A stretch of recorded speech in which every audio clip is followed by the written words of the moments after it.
Alô, galerinha do 5º ano, aqui é a professora Eliane, tá? Vamos para mais uma aula de ciências. Então, peguem lá o livro de vocês e abram na página de número 34 até a página de número 37, tá? Vamos para a nossa aula de número 4 e vamos falar agora sobre um novo assunto. Vamos começar a falar sobre as camadas da Terra, tá bom?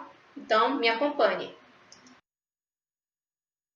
Então, o que a gente sabe sobre o nosso planeta, sobre o planeta Terra? Bem, a gente sabe muitas coisas, mas agora nós vamos falar sobre as camadas que formam o quê? O nosso planeta, tá bom? Então, prestem atenção. A gente tem 3 camadas, tá bom, gente? A gente tem 3 camadas. E essas camadas são a crosta terrestre, o manto e o núcleo, tá bom? Nós temos a crosta terrestre, o manto e o núcleo. São as 3 camadas da Terra, tá bom? Vamos falar, gente, sobre a primeira camada da Terra, tá bom? Vamos falar sobre a crosta terrestre. O que seria a crosta terrestre? A crosta terrestre ela é a camada mais externa, tá bom, gente? Ela é a camada mais externa da Terra. Olha essa imagem aí no livro de vocês, tá? Ela é a parte de fora, tá bom? É a camada mais externa, que vai desde as montanhas mais altas até os locais mais profundos dos oceanos, tá bom? Então, os locais mais profundos dos oceanos e as montanhas mais altas, elas estão localizadas aonde? Na crosta terrestre, tá ok? Então, com o passar do tempo, essa crosta ela se modificou, tá? Devido a fenômenos naturais, como quem? Como os vulcões, como erosões, tá? Meteoros e a própria ação de nós, seres humanos, tá? Então, tudo isso contribuiu para quê? Para que essa crosta terrestre ela se modificasse, tá bom? E logo abaixo da crosta terrestre, gente, a gente tem o manto. Onde é o manto? O manto ele fica localizado abaixo da crosta terrestre, como eu já falei, e ele é composto por vários tipos de rocha. Só que como lá no manto as temperaturas são muito altas, nós temos o quê? Materiais no estado pastoso, que a gente chama de magma. Mas também nós temos materiais no estado sólido, tá bom? Olhem aí no livro de vocês, tá? Não esqueça. O manto fica localizado logo abaixo da crosta terrestre, ok? E por último, a gente tem quem? O núcleo, gente. Olha aí no livro de vocês. O núcleo ele é a região mais profunda e central do nosso planeta, tá bom? E é lá no núcleo que a gente encontra materiais como o ferro e o níquel, tá bom? Esse é o núcleo. Só que além dessas 3 camadas, a gente tem que falar também sobre coisas importantes, como as placas tectônicas. Vocês já ouviram falar sobre placas tectônicas? Se não, prestem atenção. As placas tectônicas, elas são blocos, gente, blocos sólidos que sustentam os continentes e os oceanos, tá bom? Ou seja, o nosso continente, ele fica em cima de quê? De uma placa tectônica, tá bom? E elas são porções da crosta terrestre que se movimentam e interagem sobre si, tá bom? Elas não ficam paradas, gente, elas ficam em constante movimento, tá? Olhem aqui essa imagem que está no livro de vocês. Aqui tem algumas placas tectônicas, tá? O nosso planeta, atualmente, ele tem cerca de 12 placas tectônicas principais, tá? E algumas outras placas menores, tá? Então, não se esqueçam que o quê? Que os nossos continentes e os mares e oceanos ficam o quê? Em cima de placas tectônicas, tá bom? Vamos continuar. Vamos falar agora, gente, sobre os geólogos, tá? Eles são muito importantes. Por que eles são importantes? Porque eles estudam e fazem previsões de atividades que podem ocorrer no interior do nosso planeta.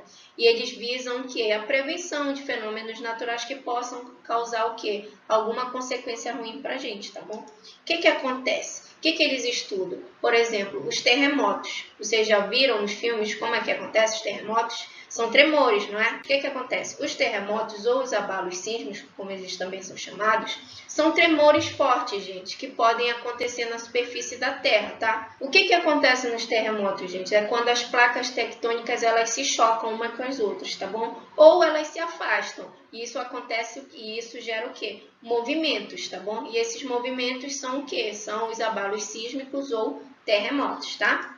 Olhem essa imagem aí do livro de vocês. Nós temos o quê? Um prédio destruído por causa de quê? Por causa de um terremoto, tá bom? Então, os terremotos são o quê? Fenômenos que acontecem devido ao quê? Ao choque das placas tectônicas ou o afastamento delas. E os geólogos, eles estudam esses tipos de fenômenos, tá bom?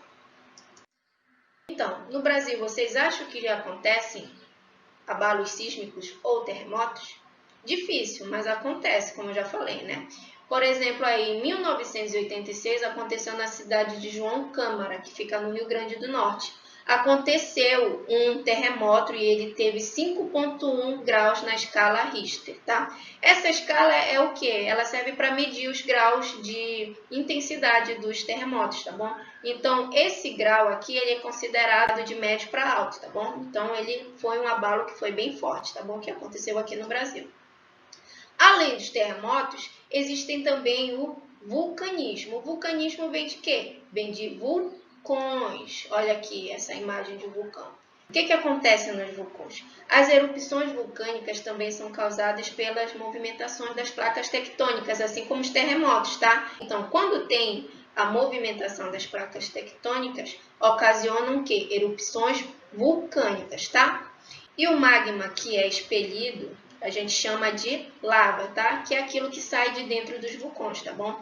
Olha essa imagem aí no livro de vocês. Nós temos um vulcão e nós temos o quê? A lava saindo dele, ou seja, o magma, tá? E esse magma, ele fica localizado aonde? Ele fica localizado no manto, tá bom?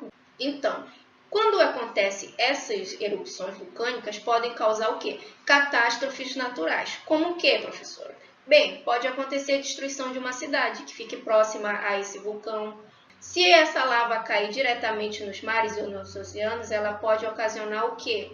A morte daquela vida marinha que vive lá naquela água, tá bom? Ela pode matar os peixes, tá bom? Então, o vulcanismo também ele é ocasionado por quê? Pela movimentação das placas tectônicas, tá ok? Vamos fazer a primeira questão. Bora lá, bem facinha. Identifique na imagem as camadas da Terra. Bora lá. Essa primeira camada aqui a gente chama de crosta terrestre, que é a camada mais externa, não é mesmo? Aqui, depois da crosta terrestre, é quem? É o manto. E por último, aqui no meio, nós temos o quê? Na parte mais profunda, nós temos o núcleo, tá bom? Então, as três camadas são quem? Crosta terrestre, mais externa. Logo abaixo da crosta terrestre, nós temos o manto. E lá na parte mais profunda, nós temos o núcleo, tá? São as respostas corretas. Vamos ver a segunda. Comente se a frase abaixo é verdadeira ou falsa. Justifique sua resposta. As partes mais profundas dos oceanos pertencem à camada do manto, pois estão abaixo da superfície. O que vocês acham? Está correto? Não, né, gente? Onde é que ficam as partes mais profundas dos oceanos? Qual é a camada? Não é no manto, né? É aonde? É na crosta terrestre. Então, a frase é falsa, porque até as partes mais profundas dos oceanos fazem parte da crosta terrestre e não do manto. Ok? Então, coloquem lá essa resposta correta. Vamos para a terceira questão. Leia o texto abaixo e depois responda as perguntas a seguir. Medidor de terremotos. O sismógrafo é um aparelho capaz de identificar e medir tremores de terra. Os equipamentos mais antigos fazem esse registro com traços e riscados em rolos de papel, de maneira que quanto maior forem os riscos, mais intenso é o tremor que está por vir. E quando não há tremores, são registrados apenas linhas retas com pequenas oscilações. Atualmente são bastante utilizados sismógrafos digitais, que indicam dados como a força do abalo sísmico e o gráfico com os traços de movimento diretamente na tela do aparelho. Vamos para a alternativa A. De acordo com o texto, que conclusão se pode retirar sobre as linhas registradas pelo sismógrafo da imagem acima? Quais são as conclusões? O sismógrafo está possivelmente registrando um abalo sísmico devido ao tamanho dos riscos, né? Quanto maior o risco, maior o abalo sísmico. Essa é a resposta, ponham aí. B. Qual a importância de utilizar o sismógrafo? Comente com seus colegas a sua resposta. Qual a importância, gente? Identificar tremores de terra antecipadamente para avisar a população e assim diminuir as consequências, né? Então, ponham essa resposta aí. Vamos para a quarta. Observe a imagem a seguir. Olha a imagem do quê? De um vulcão, né? Vamos lá, letra A. Que fenômeno está sendo representado na imagem? Erupção vulcânica, né? Ponham lá. B. Quais consequências podem acontecer devido à ocorrência desse fenômeno? Quais são as consequências? Aquecimento da água dos mares ao redor, né? Provocando a morte de seres que lá vivem, além de destruição de cidades, né? Então, tudo isso pode ser ocasionado por quem? Pelas erupções vulcânicas. C. Como a ação de um vulcão pode causar um desastre natural? Como, gente?